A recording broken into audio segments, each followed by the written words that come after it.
So hello, everybody. Welcome to another episode of Environmental Social Justice. Today, I have Mr. Ken Scherer of KOrganics.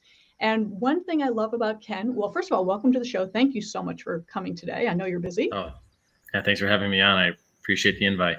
Of course. So I know you're super busy, so we'll just dive into this. KOrganics is hugely important because you focus on biochar, which is something I have only recently learned about. So could you tell people what biochar is and why it's so important? Sure. Biochar is just prioritized wood. And the wood we kind of like to use is wood that's already readily available at locations and sites that we're operating at.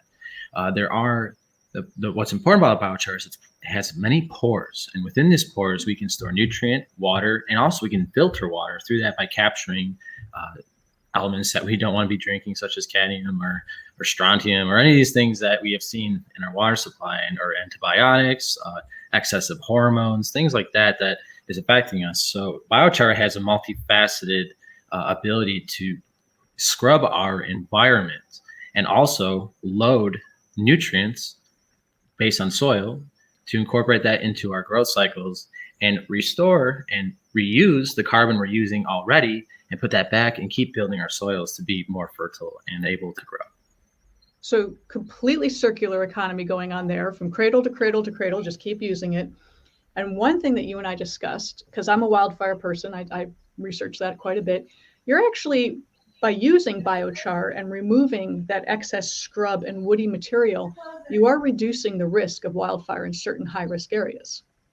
That's correct, because it also helps to incorporate watershed improvement based on any type of moisture that's in the air will settle and go into the char and create the water retention abilities. And if we incorporate hydrology designs using biochar in check dams or swales or what have you, we're doing water catchment, maybe sides of the roads, we can definitely use that to increase fire resilience, and also while reducing woody biomass on the surface level, and taking down trees that are dead or dying, or trees that are diseased, what have you, damage, maybe full of termites or what. We can just take those, put those into the kilns, and then scatter that in key locations where we know water flow is going the most.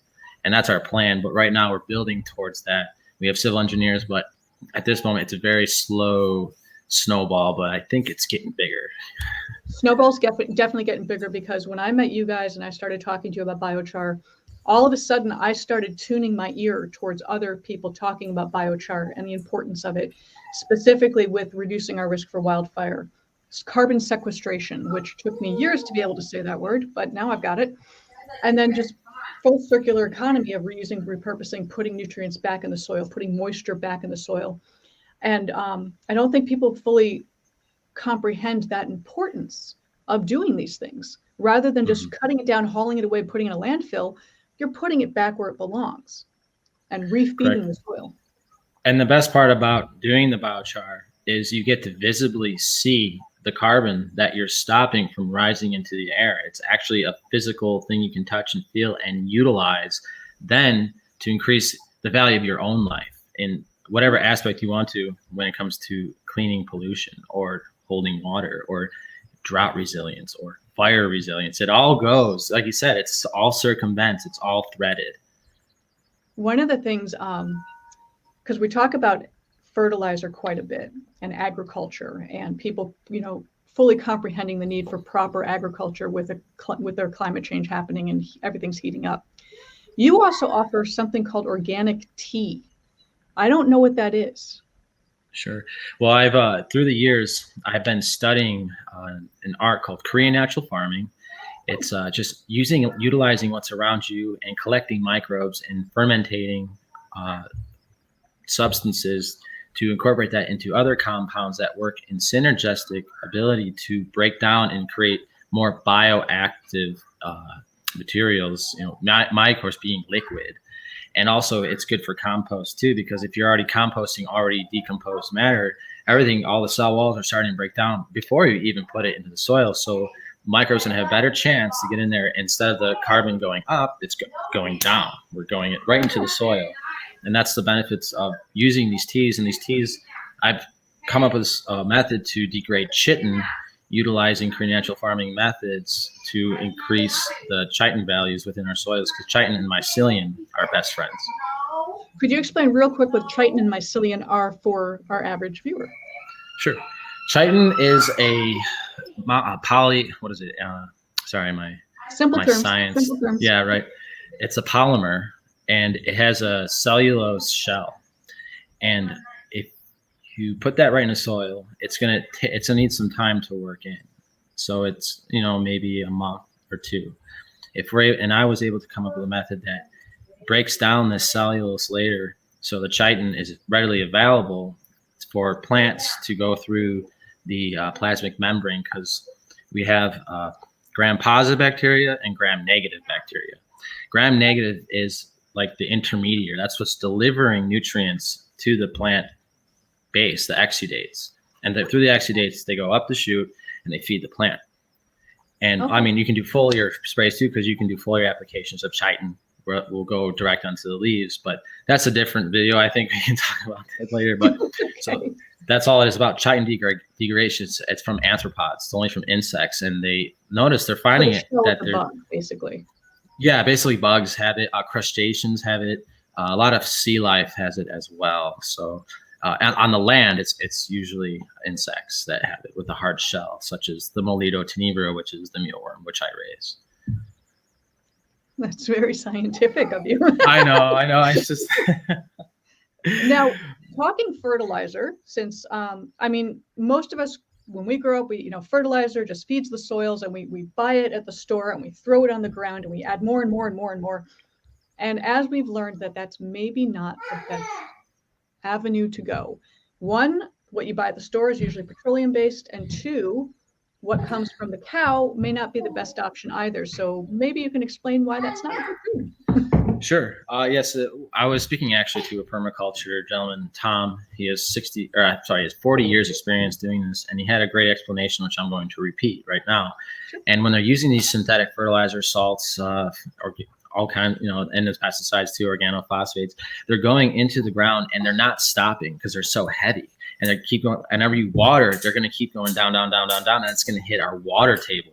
And then that's going to get into our water, and then we're going to start drinking that. And with the antibiotics, there is a method to scrub the cow fertilizer, but it requires digesters. And that takes like 6 months or so to fully digest the volume, to get all of the microbes to consume those antibiotics or whatever is in there, to clean that up. So it's not available right away. If you're using natural fertilizers such as insect excreta, you aren't dealing with those pollutants, and it's available right away. And we can go out, harvest the fertilizer, and just sprinkle that, and it's very strong. In particular, mealworm frass has they've been testing 3 to 4% nitrogen, and that would equate to about 1 pound of mealworm frass would give you about 15 or 17 grams of nitrogen.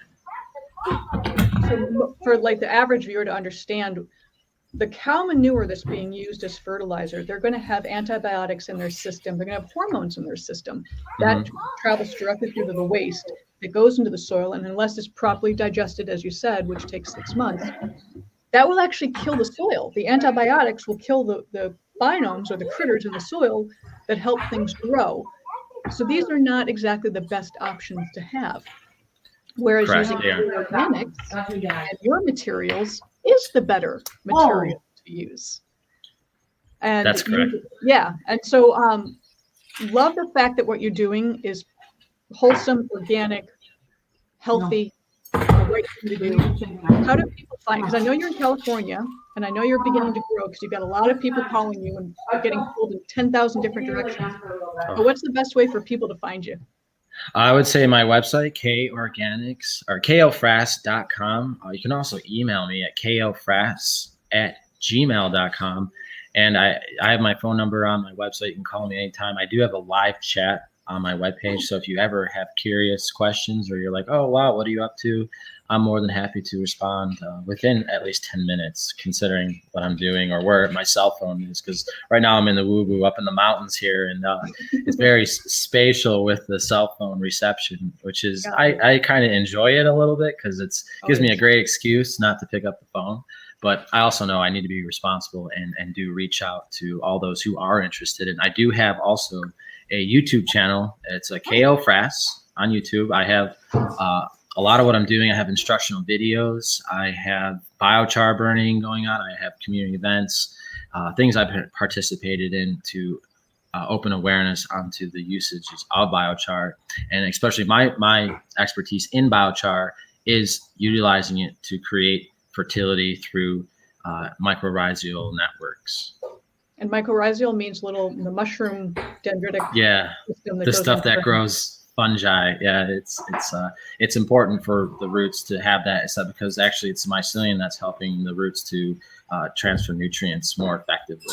So you don't have to put God knows how many pounds of fertilizer synthetic. Like I only using like a 25-0-0. Sometimes I'm just like 50-0-0. That's crazy to me. So that sounds like a lot and completely unnecessary. If we're using the organic materials, we get benefits. If we're using inorganics or synthetics, not so great.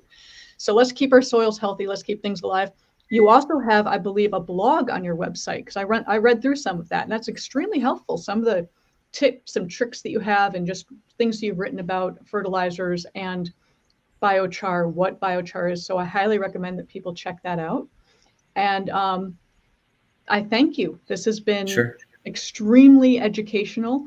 And I really hope that more people adopt biochar, because it is hugely important and we need to adapt it rather than going the old route of going to the store, grabbing a bag of fertilizer, thinking we're doing the right thing when we are not. Yes, and just one more note too for the website. Yes, I have a form section that has all my research. I think I have about 70 research articles published, journals that I have on show. Just sign up to the forums, go check it out, and that's probably another great way to get some more awareness on what's going on. I absolutely love that, and I love the fact that you are hardcore scientist doing the right thing for the world. So please keep doing what you're doing. It's amazing, and guys, go hunt them down, bring them onto your property. Bring the biochar and bring the natural fertilizers. It's important. We got to survive this. Right on. Thanks, Wendy. I hope you have a great evening. Thank you. You guys take care. We'll see you next time. Yeah, thanks for having me on. Bye. And